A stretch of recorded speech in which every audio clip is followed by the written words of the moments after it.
윤석열 대통령이 제1요구권을 행사한 김건희 여사 특검법과 해병대원 특검법 그리고 지역화폐법이 국회 본회의에서 부결돼 자동 폐기됐습니다. 민주당은 특검법 폐기를 강력하게 규탄하며 다음 달에 재발의하겠다고 다짐했습니다. 국민의힘은 단일 대우가 앞으로도 지속될 것이라고 강조했습니다. 더불어민주당은 금투세 시행 여부에 대한 당론 결정을 지도부에 위임하기로 했습니다. 국민의힘은 당내 노동전환특위 첫 회의를 열고 노동약자 보호 방안을 논의했습니다. 여론의 심장을 저격하고 민심의 흐름을 날카롭게 꿰뚫어보는 여심 저격. 김 여사 특검법의 재표결 부결 후 정치권 공방이 어떻게 전개될지 짚어보고 여야 수장의 리더십 대결이 된 10월 재보선의 관전 포인트와 결과를 점쳐봅니다.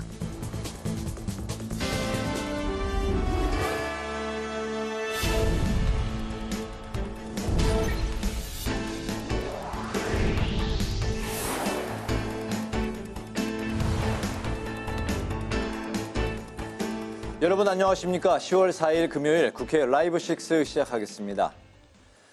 대통령이 거부권을 행사해 국회로 되돌아온 김건희 여사 특검법과 해병대원 특검법, 지역화폐법이 재의결 요건을 넘지 못하고 폐기됐습니다. 민주당은 즉각 반발하며 본회의가 끝난 직후 규탄 대회를 열었습니다. 우원식 국회의장은 의정 갈등이 장기화되는 것을 우려하며 정부가 유연하게 대응해야 한다고 거듭 촉구했습니다. 본회의장에서 의원들이 반말과 고성을 자제해 줄 것도 당부했습니다. 본회의 소식 김지수 기자가 전합니다. 김건희의 주가 조작 사건의 진상규명을 위한 특별검사 임명 등에 관한 법률안 제2예건은 총 투표수 300표 중 가 194표, 부 104표, 기권 1표, 무효 1표로서 부결되었음을 선포합니다. 야당 주도로 지난달 19일 본회의를 통과했지만 윤석열 대통령이 거부권을 행사하면서 다시 국회로 넘어온 쌍특검법과 지역화폐법. 오늘 본회의에는 국회의원 300명 전원이 참석했기 때문에 재의결 요건을 넘기 위해서는 200표 이상의 찬성표가 필요했습니다. 하지만 김건희 여사 특검법은 찬성 194표로 21대 국회에 이어 또다시 부결됐습니다. 해병대원 특검법도 지난 5월과 7월에 이어 오늘까지 3번 부결됐습니다. 두 특검법 모두 반대 104표가 나오면서 국민의힘 소속 의원 108명 중 이탈표가 4표 나온 것으로 분석됩니다. 지역화폐법도 찬성이 187표에 그치면서 자동 폐기됐습니다. 이에 국민의힘은 당연한 결과라며 민주당이 도돌이표 정쟁을 멈추고 민생과 국익에 도움이 되는 건설적인 대안을 제시해 주길 촉구했습니다. 하지만 민주당은 법안이 모두 부결되자 즉각 반발하며 본회의가 끝난 직후 규탄 대회를 개최했습니다. 박찬대 원내대표는 국민의힘이 또다시 국민의 명령을 거부했다며 진실을 밝혀낼 때까지 포기하지 않겠다고 강조했습니다. 한편 오늘 본회의에서 우원식 국회의장은 의료 공백을 해소하기 위한 시간이 얼마 남지 않았다며 정부가 유연하게 대응할 것을 다시 한번 촉구했습니다. 정부가 유연하게 자세를 전환하면 여야 의정 협의체의 성공을 위해 국회가 무엇이든지 다 돕겠습니다. 우 의장은 또 본회의장에서 반말과 욕설, 고성이 나오는 것을 지적하며 서로 의견이 달라도 경청하는 자세를 실천해달라고 의원들에게 당부했습니다. 국회방송 김지수입니다. 금융투자소득세를 놓고 정치권 신경전이 한창인 가운데 더불어민주당은 논의 끝에 금투세 당론 결정을 지도부에 위임하기로 했습니다. 국민의힘은 노동전환특위를 꾸려 첫 회의를 열고 노동약자 보호 방안을 논의했습니다. 김동희 기자입니다. 더불어민주당이 비공개 의원총회 끝에 금융투자소득세에 대한 당론 결정을 지도부에 위임하기로 다수결로 결정했습니다. 1시간 반 동안 격론이 오간 의총에선 시행이나 보완 후 시행보단 유예나 폐지 의견이 다소 많은 가운데 의견이 팽팽했던 걸로 전해졌습니다. 이에 사실상 이재명 대표와 지도부가 시사해온 유예로 정해지는 게 아니냐는 분석이 나옵니다. 금투세를 폐지하자는 의견도 있었지만 기존 민주당 정체성을 고려해 유예안으로 완화해 결정할 가능성이 크다는 해석입니다. 다만 유예 시 대선과 총선 직전 정치적 논란을 일으킬 수 있다는 점을 고려해야 한다는 입장도 있습니다. 시행을 해야 된다는 쪽은 일단 2년 전에 여야가 합의를 했다는 점, 유엔화 폐지 입장을 정해버리면 상법 개정을 추진할 지렛대 하나를 잃어버린다, 카드 하나를 잃어버리는 그런 결과가 되지 않겠나. 증시가 화랑이고 이럴 때 시행한다면은 이제 저항이 덜할 텐데 지금은 그런 상황이 아니다. 한동훈 국민의힘 대표는 한국주식투자자연합회가 주최한 금투세 폐지 촉구 집회에 참석해 힘을 실으며 민주당을 압박했습니다. 금투세 폐지는 곧 민생이자 우리 정치가 한국 증시의 밸류업과 정상화를 위해 나섰단 표지라고 밝혔습니다. 바꾸는 김에 우리 1,400만 투자자들이 진정 원하는 폐지의 선택을 해주십시오.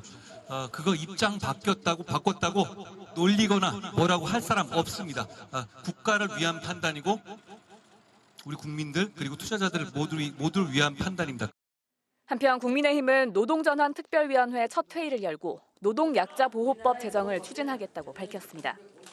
추경호 원내대표는 일하는 사람 모두가 존중받고 공정하게 보상받는 일터를 만드는 데 앞장서겠다고 강조했습니다.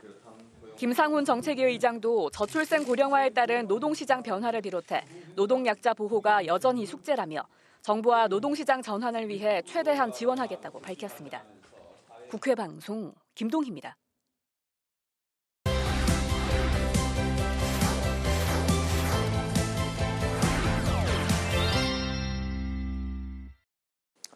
네, 한 주간 있었던 정치권 이슈를 정리해드리는 순서 주간 이슈픽 코너입니다. 강민지 기자 나와 있습니다. 강 기자 어서 오십시오. 안녕하세요. 네, 첫 번째 이슈픽 바로 살펴보도록 하죠. 네, 부결 속 이탈표. 오늘 이제 본회의에 재표결이 있었는데 본회의 상황 다시 한번 짚어볼까요? 네, 지난달 19일 야당 주도로 국회로 돌아온 김건희 여사 특검법 등 새 법안이 이틀 전에 대통령이 거부권을 행사하면서 국회로 다시 돌아왔습니다. 네. 김건희 여사 공직선거법 공소시효가 오는 11일까지인 만큼 그 전에 재표결에 나서야 한다는 민주당 의견에 따라 오늘 본회의가 열리게 됐는데요. 여야 입장차가 극명히 갈렸던 만큼 오늘 재표결에 국회의원 300명 전원이 참석하는 희귀한 장면이 연출되기도 했습니다. 이 전원 투표에 나선 결과 김 여사 특검법에는 찬성 194표, 반대가 104표, 기권과 무효표가 각각 한 표씩 나왔는데요. 법안은 최종 부결이 됐지만 192석인 야당의 최대 의석수를 고려할 때 여당에서 최소 2표, 최대 4표의 이탈표가 나온 것으로 추정됩니다. 법안 통과 의석수 200석을 막을 법안 저지선 8표 중 반절을 차지하는 수치인데요. 김 여사 특검법이 폐기된 건 이번이 두 번째인데 지난번 투표 당시에 반대가 109표가 나온 것에 비교하면 반대 의견이 줄어든 겁니다. 네. 네, 특검 후보 제3자 추천안이 일부 수용된 해병대원 특검법도 세 번째 부결됐는데요. 여권에서 찬성과 무효표가 각각 2표씩 나온 것으로 추정이 됩니다. 반면 국가나 지자체의 지역사랑 상품권 재정 지원을 의무화하는 지역화폐법은 야권에서 이탈표가 나왔는데요. 찬성 187표, 반대 111표, 무효 2표. 이 반대 입장을 밝혀온 국민의힘과 개혁신당 의석수를 합치면 111표가 되는 만큼 최소 2표가 반대 혹은 무효로 간 걸로 보여집니다. 네네. 김 여사 특검법이 지난번보다 오히려 반대 의견이 낮아졌다. 이번에 이제 104표, 지난번엔 109표, 5표가 이제 더 낮아진 건데 국민의힘이 이제 오늘 의총을 열고 부결을 당론으로 정했다. 이런 그 리포트가 앞서 이제 좀 나왔었죠. 네, 맞습니다. 하지만 당에서는 균열의 조짐으로 보기보다는 결국 부결이 됐다는 데 중점을 두고 있는데요. 네. 추경호 원내대표는 기자들과 만나서 단일 대우가 깨진 것은 아니다. 앞으로도 지속될 것이다. 이렇게 강조를 했습니다. 지난 7월 해병대원 특검법에 공개적으로 찬성 표결 입장을 밝힌 안철수 의원에 대해서 징계를 추진했던 것과 달리 이번에는 이탈표에 대한 별다른 언급도 없었는데요. 하지만 이번 이탈표가 없을 것이라는 여론이 우세했던 만큼 당 지도부 내에서는 충격이 큰 분위기입니다. 민주당이 다음 주 시작되는 국정감사에서 김 여사 관련 의혹을 재차 검증을 한 뒤에 11월에 김 여사 특검법을 재발의한다는 계획인데요. 네. 국민의힘은 지금처럼 다시 부결시키겠다는 방침이지만 다음은 장담할 수 없다는 목소리가 당내에서 나오는 등 균열에 대한 우려가 커지는 상황입니다. 최근 공천 개입 의혹 등이 연일 보도되면서 김 여사 문제를 풀기 위한 공개 사과 등 입장 표명이 필요하다는 의견이 여권에서 제기되고 있는 건데요. 이에 대통령실에서는 야당의 특검 전국에 휩쓸려서는 안 된다 이런 인식이 대다수지만 내부에서 사과 등 입장 표명도 검토 중인 것으로 알려졌습니다. 그렇군요. 11월은 이제 김 여사 특검법을 재발의하겠다. 민주당이 이제 계획을 세워놓고 있는 상황이고, 당 지도부는 이번에 이탈표는 줄었지만 충격을 받았고, 앞으로 이제 우려는 점점 더 커지고 있는 그런 상황이다. 당 내부 분위기까지 살펴봤는데요. 두 번째 키워드도 보겠습니다. 살펴볼까요? 네, 금투세 결국 유예. 민주당이 의총에서 이제 긴 토론을 이제 벌였었는데 결론을 내지 못하고 지도부에게 이제 결정을 이제 위임한 상태. 유예로 지금 가는 분위기가 좀 높다고 그렇게 이제 나오고 있는데 현재 분위기는 어떻습니까? 네, 말씀처럼 이제 그동안 기존 시행의 유예에 대해서 지난번 금투세 정책 토론에 있었는데요. 네. 그 이후에 폐지론까지 더해지면서 당내 의견이 세 갈래로 나뉘었었습니다. 네. 하지만 원내 대변인에 따르면 오늘 토론에서는 제도 보완 후 시행보다도 유예 혹은 폐지 쪽 의견이 우세했다 이렇게 밝혔습니다. 유예 내지 폐지 쪽에서는 증시가 어려운 상황인 만큼 국민 감정 등 정무적 고려가 필요하다고 강하게 주장한 것으로 알려졌는데요. 하지만 말을 아껴왔던 시행 측에서도 의견이 꽤 분출되었습니다.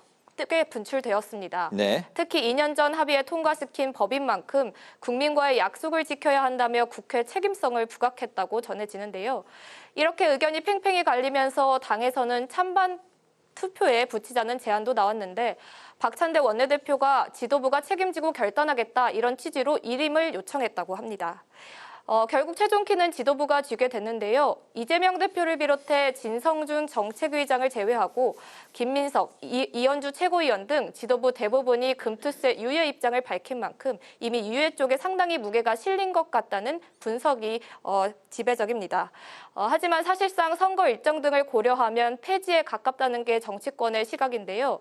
26년과 27년 연이어 지선과 대선이 예정돼 있는 만큼 금투세 2, 3년 유예안이 나올 것이라는 겁니다. 네. 민주당 내부 분위기로는 국감전에는 결론을 내려야 한다는 공감대가 있는 것으로 전해지는데요.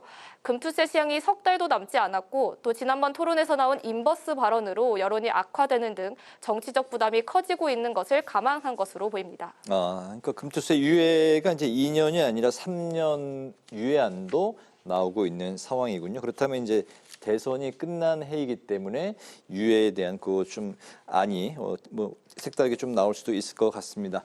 마지막 키워드 보겠습니다. 다음 주 국정감사가 시작되면서 국회 분위기도 이제 분주한 상황인데요. 네, 26일간의 대장정 상임위별 현황 간단히 좀 살펴볼까요? 네, 벌써 본관 상임위 대기석에 가보니까요. 각 부처 이름표가 붙어있는 등 본격적인 국감 모드에 들어간 모습이었습니다. 네. 상임위들도 국감 계획서와 증인 그리고 참고인 채택을 모두 마친 상태인데요. 상임위별로 현안을 짚어보면 먼저 법사위는 김 여사 의혹, 해병대원 의혹에 대한 야당의 공세 거셀 것으로 보입니다. 행안위는 관저 불법 증축 의혹, 이재명 대표의 법인카드 유용 의혹이 맞붙을 것으로 예상이 되고요. 또 다른 핫한 상임위죠. 과방위에선 첫날부터 방통위 국감에 나서면서 방통위 인사와 운영 문제를 놓고 공방을 벌일 것으로 예상됩니다. 또 과방위에서는 정부가 올해 초 최대 현안으로 설정한 단통법 폐지와 최근 딥페이크 성범죄로 떠오른 AI 기본법 제정 문제가 다뤄질 예정입니다. 기재위에서는 지난해에 이어 올해도 발생한 세수 결손 문제가 그리고 정무위에서는 TMF 사태 책임론에 대한 질의가 쏟아질 것으로 보이고요. 교육에서는 관계자를 취재해보니 뉴라이트 필진이 참여한 역사교과서 검정 문제와 AI 교과서가 주 논의에 오를 것이라고 합니다. 네. 네, 또 국방위 관계자는 군 처우 개선 문제 등이 제기될 것이라고 말했는데요. 국회 방송은 현장 국감뿐만이 아니라 부산과 광주 등 6개 광역시 지방 국정감사까지 생중계를 확대하고 또 최대 10개까지 동시 송출할 예정인데요. 다음 주부터 26일간 진행되는 국정감사 국회 방송에서 많은 시청 부탁드립니다. 네, 바로 이제 이 국정감사 중계로 인해서 저희 6시 뉴스가 이제 3주 동안 또 결방을 하게 됐네요. 오늘 주간 이슈픽은 여기까지 듣겠습니다. 강민지 기자와 함께했습니다. 수고 많으셨습니다.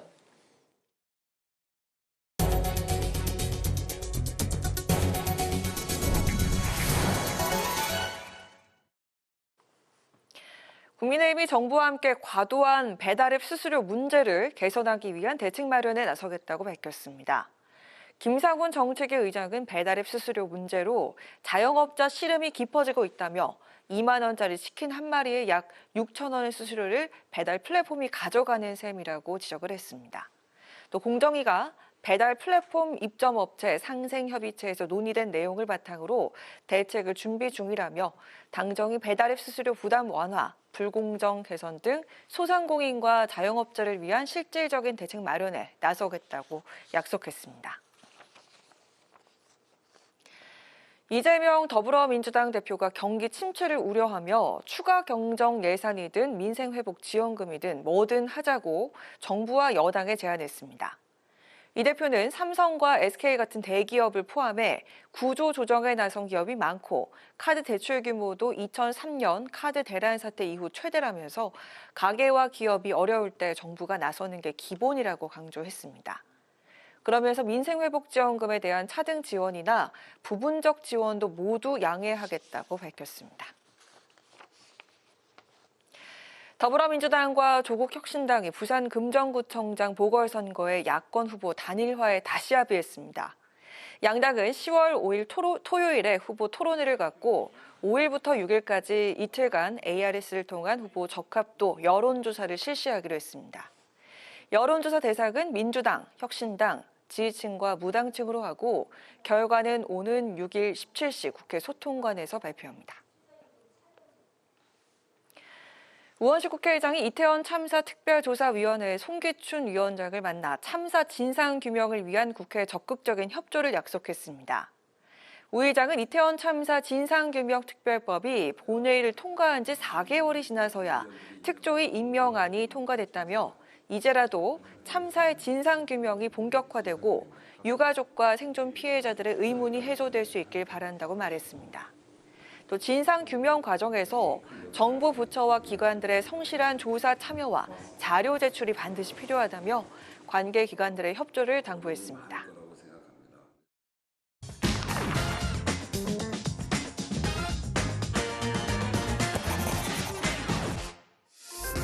신동진의 정치너트, 오늘의 키워드는 종이 없는 국정감사입니다. 올해 유독 길었던 폭염으로 심각한 기후위기를 체감한 국회. 22대 첫 국정감사를 통해 친환경 국회로 만들겠다는 계획을 밝혔는데요. 종이를 최소화하는 이른바 종이 없는 국감을 만들겠다는 겁니다. 지난 21대에서도 종이 없는 국감, 전자국감을 만들자는 주장이 나왔었지만 정쟁에 밀리며 관심 받기 됐었는데요. 다시 한번 친환경 국회를 조성하자는 움직임인 겁니다. 우원식 국회의장도 종이 없는 국감 참여를 독려하기 위해서 각 의원들에게 친전을 발송했다고 하죠. 국회도 국회 나름대로 그 에너지 제로 로드맵도 만들고 최대한 빠른 속도로 기후위기를 대응하는 아주 모범적인 관공서, 국가기구로 만들기 위한 노력을 최선을 다하겠다. 첫 국정감사에서는 쌓여있는 서류 더미를 보면서 종이 없는 국감을 제안을 하셨습니다. 제가 있는 상임위에서 출력물 배부 같은 것들이 많이 줄어들었었는데 이게 법이나 규칙으로 정해져 있지 않다 보니까 그 다음에 국감이 되면 다시 원점에서부터 시작해야 되는, 사실 근본적인 원인은 종이 배부물을 줄이는 이제 내용이 국회 규칙이라고 하는 법에 들어가야 되는데, 종이 없는 국감은 국회의 디지털 전환과 맞물려 환경 보호에 기여하는 중요한 이정표가 될 것으로 기대를 모으고 있는데요. 2024년 국정감사는 오는 7일부터 다음 달 1일까지 26일 동안 치러지게 됩니다. 법사위를 비롯한 14개의 상임위는 오는 7일부터 25일까지, 겸임위원회인 운영위와 정보위, 여가위는 29일부터 11월 1일까지 국감을 각각 열기로 했습니다. 국정감사를 받게 되는 기관은 802개로 지난해보다 9개 기관이 늘어났는데요. 국민의힘과 더불어민주당은 이번 국감을 각각 이재명 국감과 김건희 국감으로 규정하고 총공세에 나설 것으로 보입니다. 증인 채택을 통해서 이번 국감까지의 전략까지도 엿볼 수가 있는데요. 특히 민주당은 김 여사 관련 TF팀을 꾸리고 관련 증인을 대규모로 국감장에 세우겠다는 계획을 세웠죠. 국민의힘 역시 이재명 민주당 대표의 대장동 개발 의혹에 포커스를 맞춰서 관련 증인들을 채택하겠다는 방침입니다. 김 여사를 둘러싼 여야 격돌은 법사위가 최고조가 될 것으로 보이는데요. 법사위에서는 야당 단독으로 성사되긴 했지만 현재 김 여사와 모친 이원석 전 검찰총장을 증인으로 채택했습니다. 이에 국민의힘에선 야당 단독 채택에 강하게 반발하는가 하면 이 대표의 사법 리스크 관련자에 집중하려고 했지만 적은 의석수로 인해서 증인 채택이 쉽지 않은 상황입니다. 뿐만 아니라 외통위에서도 전현직 대통령들의 부인 해외 순방을 문제 삼으며 증인 신경전을 벌이고 있는데요. 이런가 하면 과학기술정보방송통신위원회는 이번 국감에 무려 108명의 증인과 53명의 참고인을 채택하며 역대 최다를 기록하고 있고요. 환경노동위원회는 최근 뉴스가 됐었던 뉴진스 사태를 살펴보겠다는 계획을 밝혔습니다. 다음 주부터 시작될 2024년 국정감사를 앞두고 속속 증인 채택이 이루어지고 있지만 여야의 신경전은 깊어지고 있습니다. 이번 국정감사는 윤석열 정부의 총체적 국정 실패와 김건희 여사의 국정농단을 낱낱이 밝히는 장이 될 것입니다. 더불어민주당은 이번 국정감사를 민심의 시간으로 만들어 갈 것입니다. 민주당은 지난 25일 김건희 여사를 포함해 84명의 증인을 여야 합의 없이 일방적으로 채택했습니다. 민생과 정책을 외면하는 국감 분위기에 국민들의 안타까움이 커지고 있습니다. 정쟁을 부추겨 이재명 지키기에 올인하려는 민주당의 행태에 국회가 출석을 요구한 증인들이 국감장에 얼마나 출석할지도 관심사죠. 국회 증언감정법에 따르면 국정감사는 청문회와 달리 증인이 출석하지 않을 경우 동행 명령이 가능하다고 규정하고 있습니다. 동행 명령을 따르지 않을 시엔 5년 이하 징역에 처한다는 규정도 있는데요. 이 때문에 핵심 인물에 대한 증인 채택 여부를 두고 여야가 양보 없이 첨예하게 맞서고 있습니다. 매년 하반기에 열리는 국정감사는 국회의 가장 큰 이벤트로도 꼽히고 있죠. 증인을 둘러싼 신경전보다는 국정감사의 순기능인 국정 운영에 대한 실태 조사, 감시 기능을 더 발휘하는 22대 첫 국정감사가 되기를 기대해 보겠습니다. 지금까지 신동진의 정치 노트였습니다.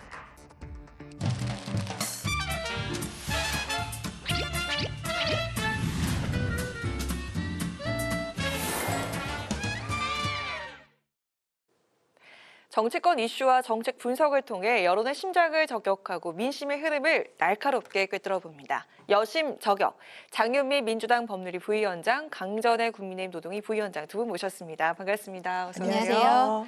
본격적으로 바로 주제로 들어가 보도록 하겠습니다. 자, 오늘 재표결이 이뤄졌는데 가장 핵심은 바로 김 여사 특검법이었습니다. 이 뚜껑을 열어보니까 찬성이 194, 반대가 104, 무효가 1, 기권 1 이렇게 부결이 됐습니다. 자, 이렇게 뚜껑을 열어보니까 반대가 104였는데 여당에서 최대 그 4명의 이탈표가 나왔습니다. 이게 예상을 했던 대로인지 아니면 각각 예상 외였는지 들어볼까 하는데요. 자, 먼저 강전의 변호사님부터 들어보도록 하겠습니다. 저도 개인적으로는 한 2-3명 정도는 이탈표가 있지 않을까라고 생각했는데요. 비슷한 수준이었던 것으로 보이고요.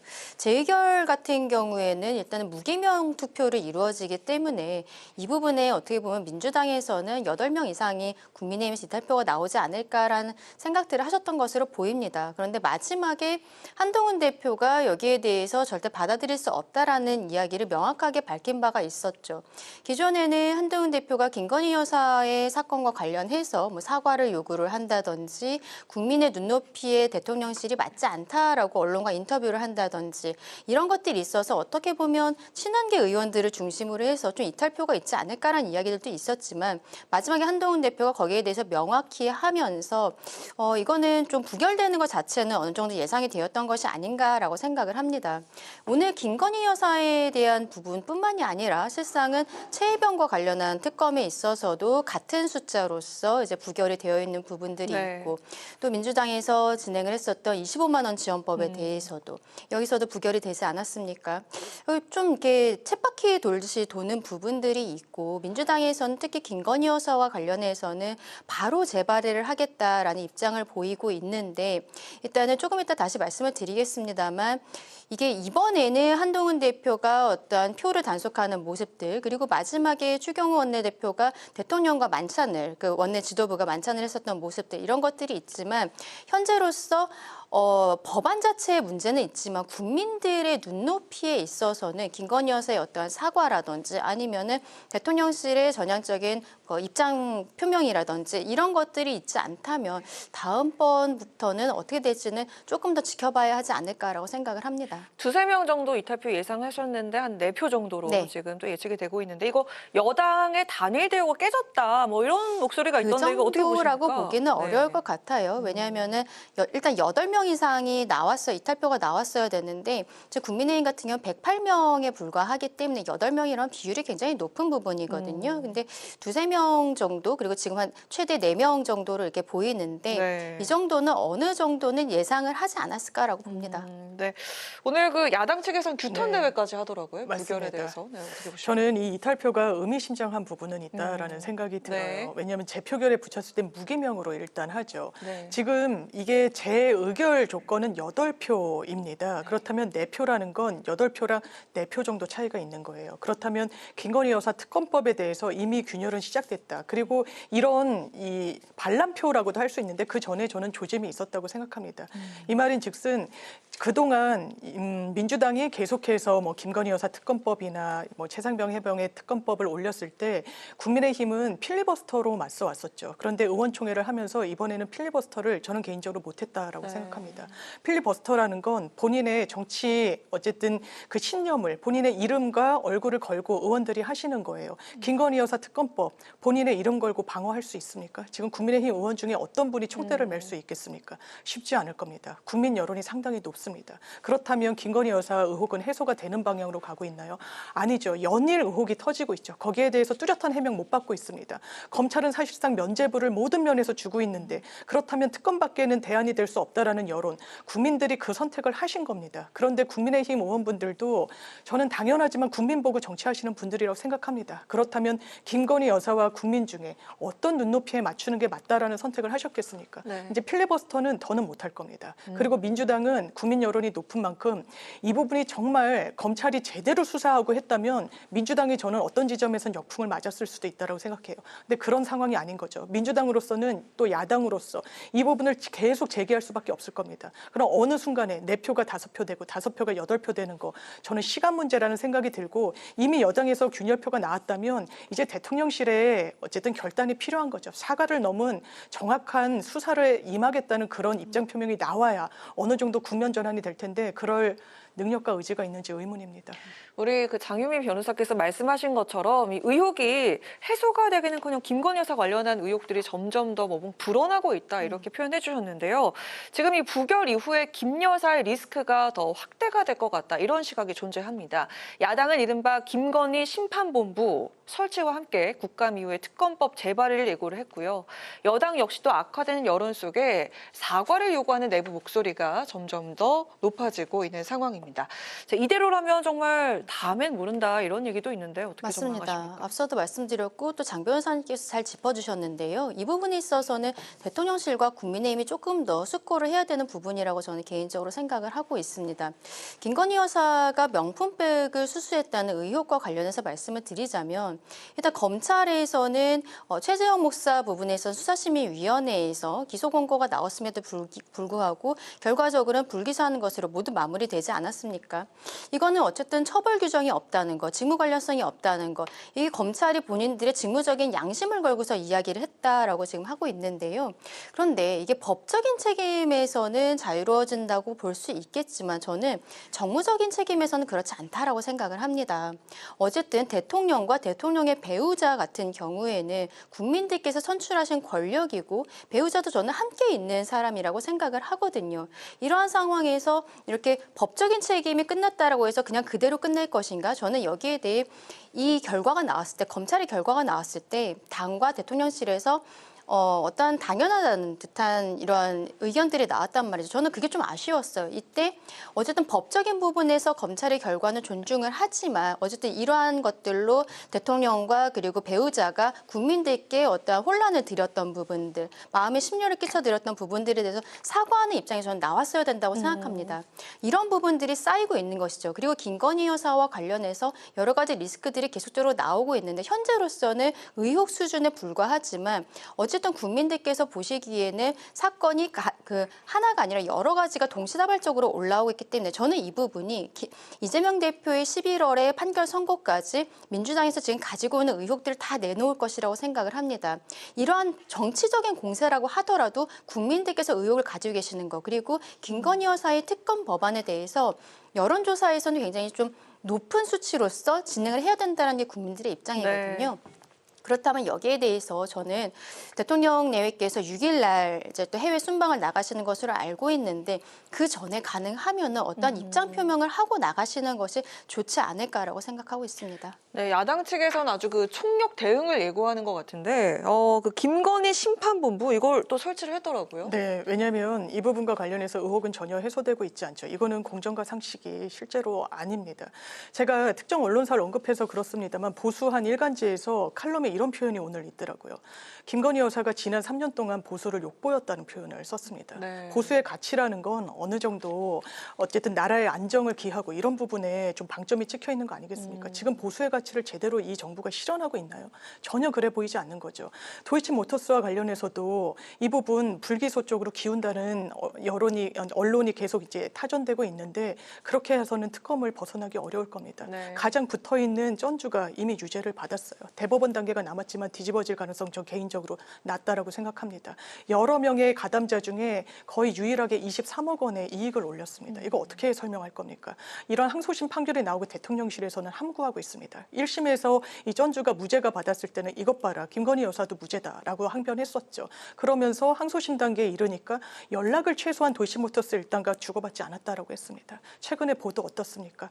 이 수사가 수면 위로 올라오자 이종호 씨, 주범, 설계자라고 법원이 판단한 사람입니다. 일주일에 36번 문자, 통화를 주고받아요. 이거 어떻게 설명할 겁니까? 네. 그럼에도 불구하고 제대로 수사하지 않고 검찰은 휴대폰까지 반환하면서 이 김 여사가 지정한 자리에서 수사를 하고서는 면죄부를 준다고 합니다. 이게 공정과 상식인가요? 이게 원칙입니까? 이 부분과 관련해서 저는 국민의힘의 의원분들도 상당한 많은 고심이 있을 거라고 생각합니다. 지금은 부결했지만 부결이 계속 이어졌을 때 국민의힘 지지율 반등할 수 있습니까? 떨어지면 떨어졌지 올라가지 못할 겁니다. 김건희 여사가 국정 운영뿐만 아니라 여당의 지지율에도 이렇게 마이너스 영향을 끼치고 있다면 답은 나온 거죠. 그렇다면 이 부분과 관련해서 국민의힘 의원분들의 전향적인 입장이 나올 시점도 저는 얼마 남지 않았다라는 생각합니다. 네, 알겠습니다.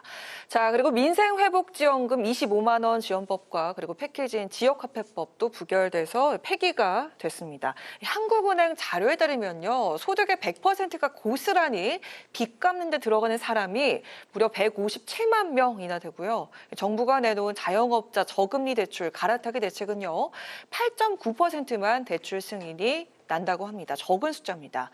허리띠를 졸라매다가 죽는다. 그리고 차등 지원이든 추경이든 뭐라도 하자라는 이재명 대표의 제안을 어떻게 생각하시는지 먼저 우리 강 변호사님께 여쭙도록 하겠습니다. 지금 이 법안에 대해서는요, 기본적으로 어떤 지방에서 지방자치단체에서 지역화폐를 나눈다고 했을 때 그것을 정부가 필요적으로 예산 편성을 해야 된다는 그런 법안입니다. 그렇다면은 지금 헌법에서는 정부에게 예산 편성 권한이 있다라고 명시를 하고 있는데 굉장히 위헌적이라고밖에 볼 수가 없는 부분인 것이죠. 이거는 글쎄요, 지난 우리가 코로나 과정에 있어서 현금성 지원이 여러 차례 있었고 여기에 있어서 어떠한 경기 부양 효과가 뚜렷한 효과가 있었다라면 국민의힘에서도 여기에 대해서 반대하지 않았을 것입니다. 그런데 그때 여러 차례 돈이 나갔지만 거기에 대한 뚜렷한 효과가 나왔다라고 보기 어려운 상황에서 이재명 대표가 계속적으로 25만 원 정도를 지원을 하자, 한 가정이 4인 가정에 100만 원 정도 받도록 하자 한다라는 이야기를 하고 있잖아요. 근데 이게 모두 전 국민을 한 13조 원에서 15조 원 정도의 그 예산이 들어간다는 것입니다. 우리가 1년 예산이 한 600조에서 700조 정도가 되거든요. 굉장히 큰 비율이라고밖에 볼 수가 없는데 그렇다면은 지금 이러한 돈들은 어디서 나오는 것이냐? 결국 우리가 미래 세대에게 빚을 지는 것이거든요. 경제적으로 지금 어려운 거 사실입니다. 모두가 다 어려운 사실인데 그런데 이런 식으로 현금성으로 지원을 해줘야 되는가?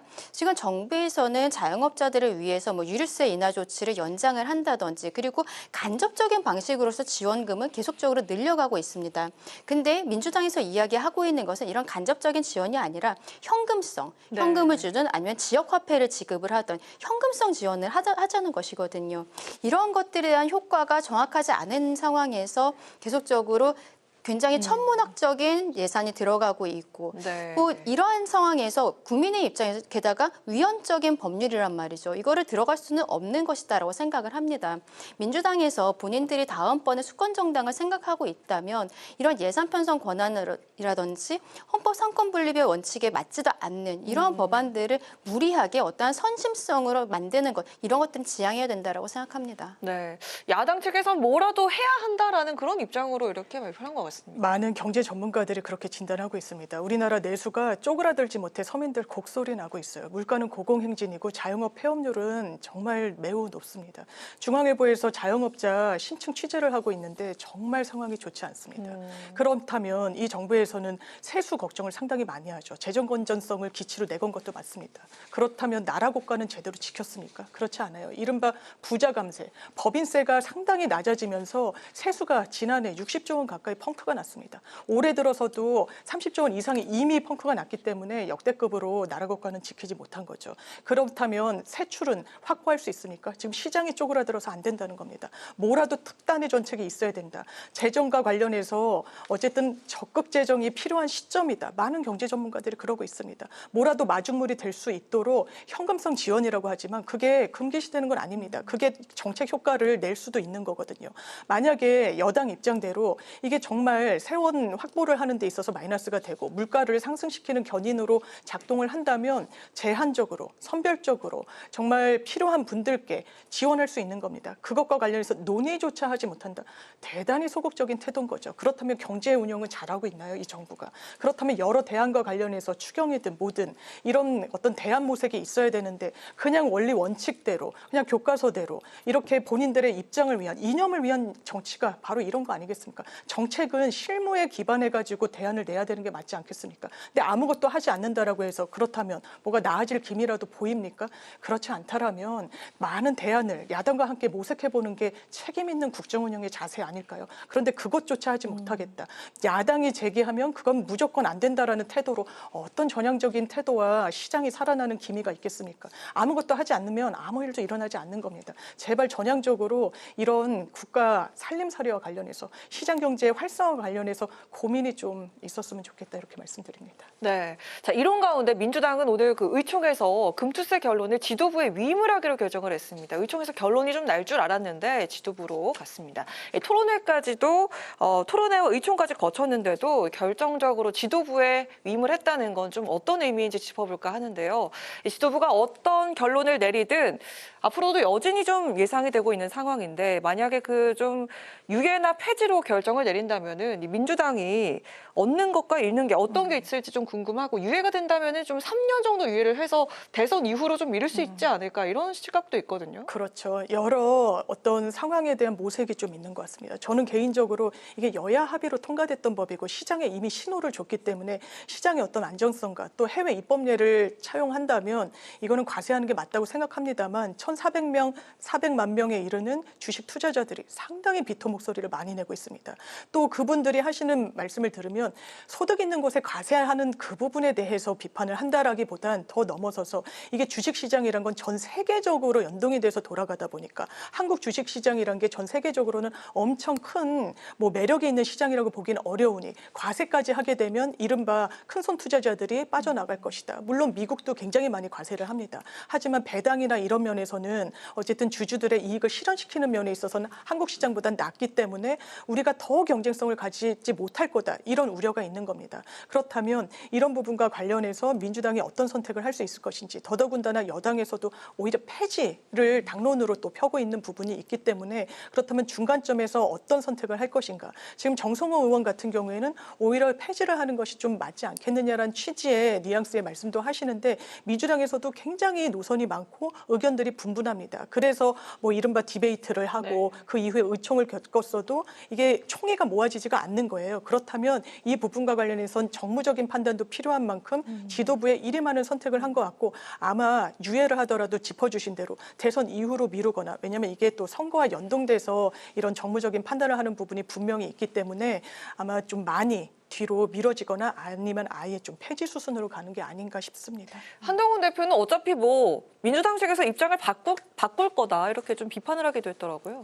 예, 그렇습니다. 근데 사실 이번 민주당의 전당대회 과정을 봤을 때는 이게 뭐 내년 원래 1월 1일부터 시행되는 것으로 되어 있었는데 어느 정도 적어도 유예는 되지 않겠는가라는 전망들이 있었거든요. 왜냐하면 전당대회 과정에서 이재명 대표가 당대표로 연임되는 것이 이미 거의 확실시되어 있는 상황에서 토론회 같은 데에서 이 금투세와 관련해서는 본인이 민주당과 다른 입장들을 보였단 말이죠. 그랬더니 진성준 민주당 정책위 의장 같은 경우에는 이재명 대표의 개인적인 의견이다라는 이야기까지 하면서 조금 그 날을 세우는 듯한 모습들도 있었습니다. 근데 결과적으로 이재명 대표의 그 2기 체제가 시작이 되고 지금으로서는 의원들이 이재명 대표에게 어떤 뭐 각을 세운다거나 그러기는 쉽지 않은 상황이라고 저는 생각하거든요.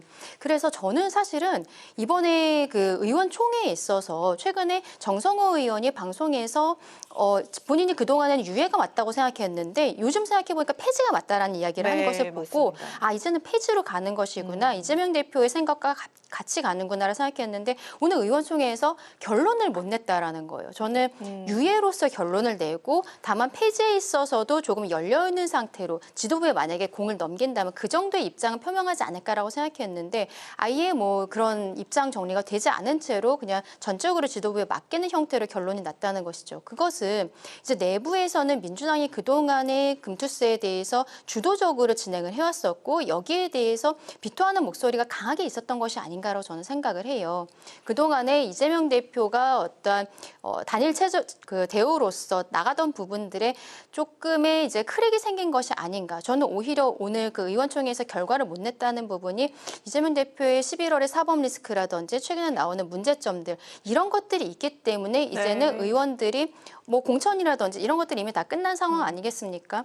여기에 있어서 이제 더 이상은 함께하지 않는 모습들, 이름을 걸고서 함께하지 않는 모습들을 보이는 것이 아닌가라고 생각을 하고요. 그럼에도 불구하고 어쨌든 민주당 쪽에서 지도부에 맡겼고 지도부에서는 아마도 적어도 유예 형태로 결론이 날 것으로 보이는데 그 부분은 국민의 입장에서는 환영할 만한 부분인 것 같습니다. 네. 자, 이렇게 10월이 됐습니다. 재보선 레이스에도 불이 붙었는데요. 강화와 부산 중에 하나라도 빼앗기면 타격이 큰 여당 측에선 수성을 다짐을 했습니다. 야당은 호남에선 오차 범위 내에서 혈투를 벌이고 있고 부산에서는 한 차례 결렬 위기를 거쳐서 다시 단일화에 합의를 했습니다. 여느 그 재보선과 달리 정치적인 의미가 아주 큰 이번 재보선인데요. 10월 16일입니다. 결과를 좀 미리 점쳐보도록 하겠습니다. 어떻게 보십니까? 제일 눈길을 끄는 곳은 아무래도 영광 지역인 것 같은데요. 영광 지역. 네. 원래 이제 민주당과 무소속이 좀 연달아 가면서 좀 교차하면서 이게 승리를 하기도 했었고 지금은 조국혁신당에서 굉장히 공을 들이고 있습니다. 조국혁신당은 사실 지민비조라고 해서 비례정당 성격으로 이제 자리매김을 했기 때문에 전국정당으로 어느 정도 터전을 잡아야만 그리고 전국정당으로 도약하기 위해선 지역 기반을 무시할 수 없어서 호남에 그렇게 공을 들이는 겁니다. 지금 이 지역에서 민심을 들어보면 조국 대표가 숙식 선거운동까지 하면서 공을 들이고 있다는 걸 좀 높이 평가한다는 부분도 있고 그렇지만 민주당으로서는 이 지역을 내줄 수가 없습니다. 호남이 뚫리면 조국혁신당한테 어디까지 내줘야 될지 정말 가늠이 안 되는 거고 이재명 대표 체제에도 좀 뭔가 타격이 되는 건 분명한 점이 있거든요. 그래서 박지원 선대위원장 등을 좀 내려보내서 상당히 공을 들이고 있고 치열하게 맞붙고 있는데 그래서 끝날 때까지 끝난 게 아닌 게 바로 이 지역인 것 같고요. 또 진보당세가 상당히 강하기도 합니다.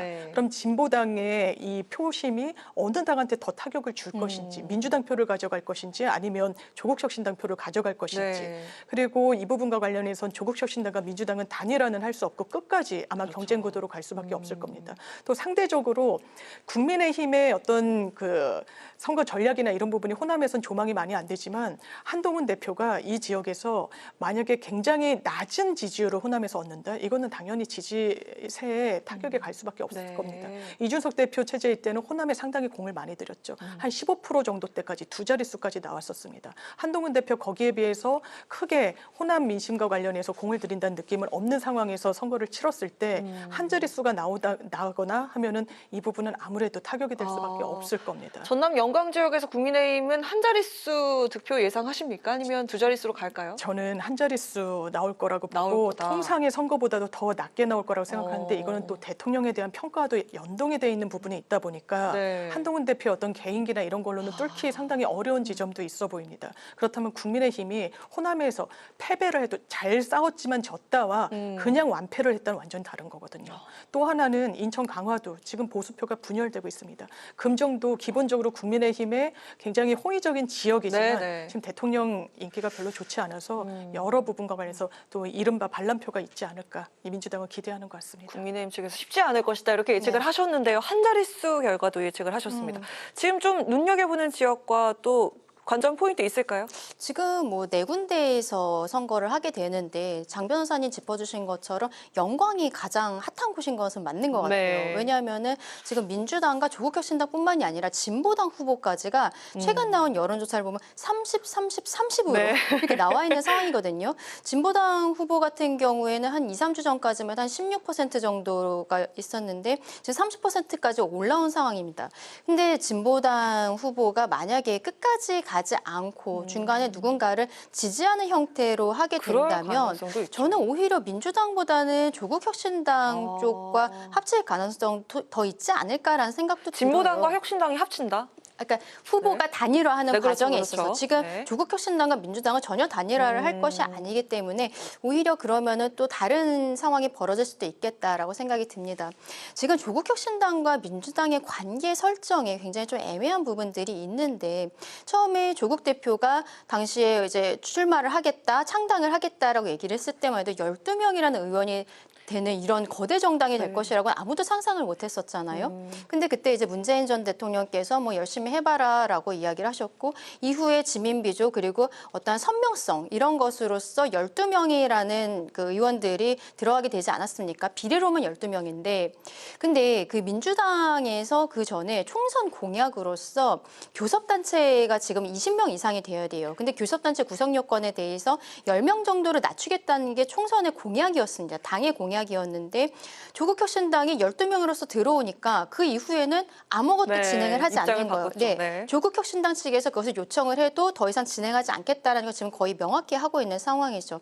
그랬더니 지금 조국혁신당은 교섭단체가 아니기 때문에 간사도 없고 어떠한 국회 일정에 대해서도 관여하기가 어렵고 굉장히 좀 주도적으로 일을 하기가 쇄빙선이 되겠다고 했는데 하기가 어려운 상황이었던 것입니다. 그렇기 때문에 저는 이번에 어떠한 조국혁신당과 민주당 간의 한판 승부, 자존심 대결이라는 것은 결국에는 민주당이 그동안에 조국혁신당을 본인들의 이중대로서 봐왔고 교섭단체가 구성 요건이 낮춰준다고 했는데 그걸 안 했던 부분에서 예상이 됐었던 부분이다.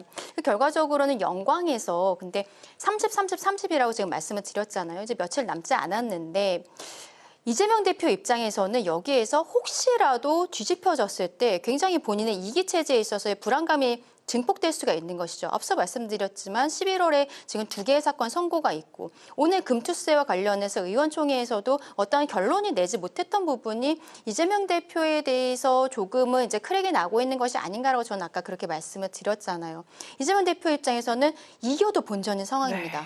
네, 그런 상황에서 지금 조국혁신당의 조국 대표 같은 경우에는 이제 곧 이제 구속이 될 가능성이 굉장히 높은 상황이잖아요.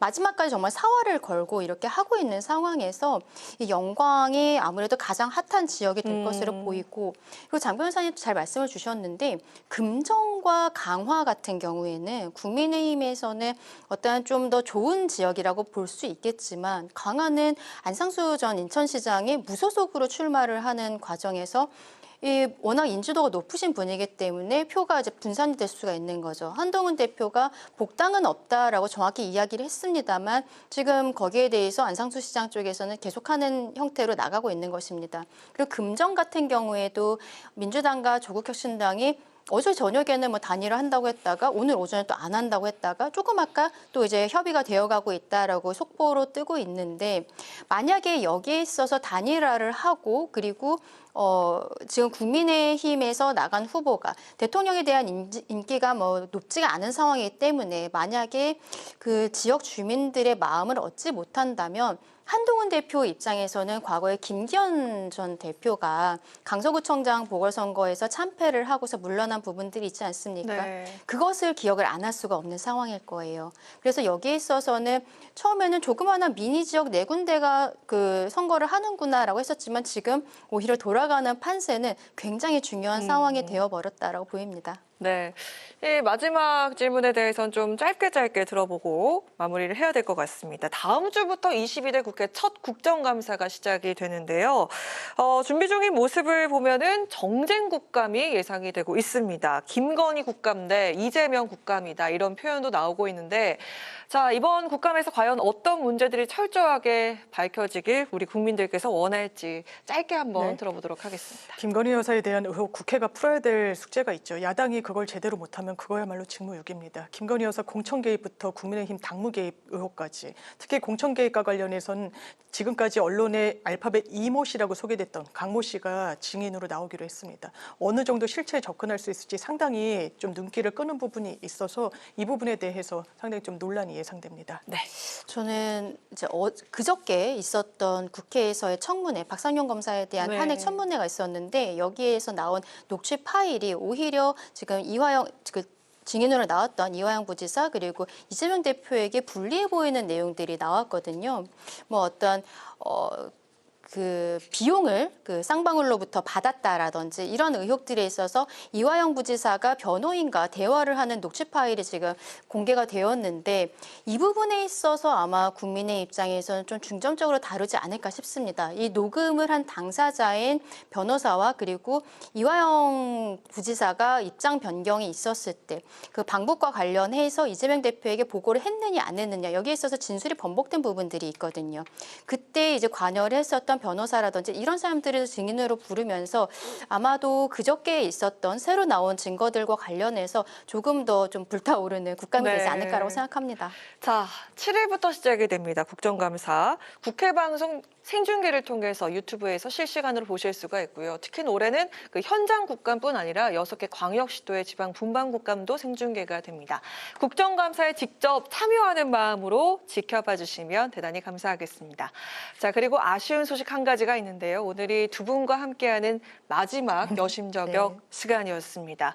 그간 좀 각기 다른 입장에서 서로 좀 나를 세우면서도 정치권을 향한 따끔한 일침까지 두 분께서 아끼지 않으셨는데요. 국회 방송과 함께한 이번 시간 어떠셨는지 여쭙도록 하겠습니다. 저는 국회 방송의 정체성에 맞게 항상 좀 깊이 있게 정책 현안이나 이런 부분에 대해 들여다볼 수 있는 기회를 주셔서 너무 영광이었고 감사했습니다. 네, 생각보다 소감이 짧은데 네, 들어보겠습니다. 네, 맞습니다. 지금 국회 방송 같은 경우에는 다른 방송들보다 정책적인 부분들을 이야기를 많이 해서 뭐 국민연금과 관련된 부분이라든지 이런 것들을 공부하면서도 굉장히 많이 배웠고 그리고 여기 방송에서 이야기하는 것도 되게 좋았었고요. 근데 우리가 금요일 날 저녁 시간에 하는데 한 두세 차례 정도 필리버스터 때문에 갑작스럽게 우리 방송이 나가지 않았었던 적이 있습니다. 근데 그때 필리버스터들이 봤을 때 아무래도 정쟁용 필리버스터가 있었다라고밖에 볼 수 없었을 것 같아요. 저희가 2월부터 지금 10월까지 한 8개월에 걸쳐서 저랑 장 변호사님이 매주 금요일에 나왔는데 이러한 정쟁용 이런 국회 이런 것들은 좀 보지 않았으면 좋겠다. 다음 주 월요일부터 국감이 시작이 되는데 정말로 협치도 하고 그리고 민생도 챙기는 국회가 되고 그리고 필리버스터 때문에 갑작스럽게 방송이 취소되는 일을 없었으면 좋겠다는 생각을 했습니다. 두 분 같은 마음이시겠죠? 맞습니다. 네, 좋습니다. 저희 다음에 또 다른 기회에서 뵙도록 하겠습니다. 지금까지 장윤미 민주당 법률위 부위원장, 강전의 국민노동위 부위원장과 함께한 여심저격 시간이었습니다. 두 분 고맙습니다. 감사합니다.